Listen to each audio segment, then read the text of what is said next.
tao ang biglang magpapakita dito nga sa libing nitong si Basil.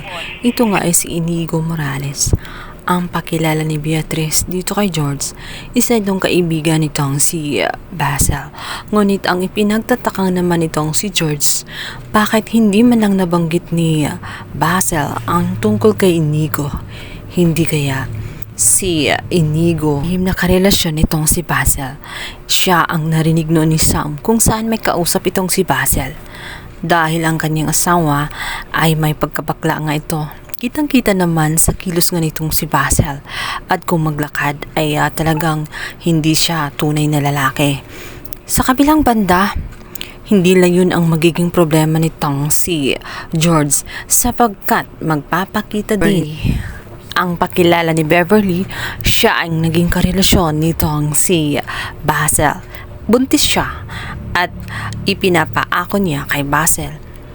Manatuwa si Galvan dahil sa wakas ay meron na nga siyang ipantapat sa anak nitong si Sam.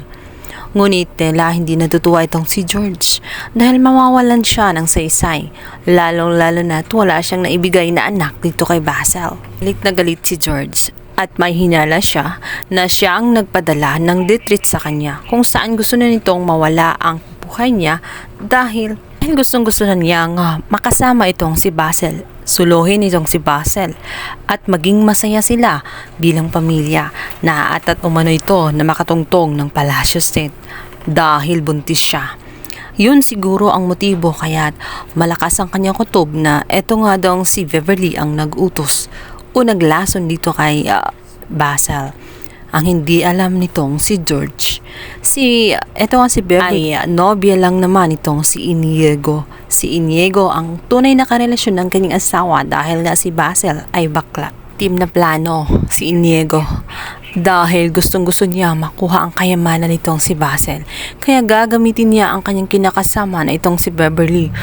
Ang kanyang anak ay ipapaako niya kay Basil nang sa ganun ay makatuntong ng palasyo etong si Beverly sa pag-aakalangan nila na anak ito nitong si Basil. Kabilang banda, mukhang malalagay naman sa alanganin ang buhay ng tunay na palasyo nitong anak nga ni Sam dahil na rin sa pagmamakaawa niya dito kay Galvan na hindi kakasuhan ang kanyang kapatid at wala siyang kasalanan, inosente siya.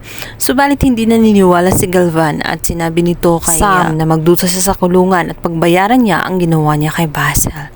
Sa sobrang stress na naranasan nitong si Sam, kaya naman mapipressure siya at dito nga ay duduguin nga siya.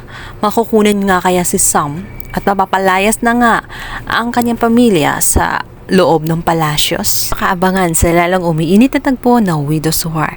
Please don't forget to like and subscribe my YouTube channel. Thank you so much guys. God bless. Bye!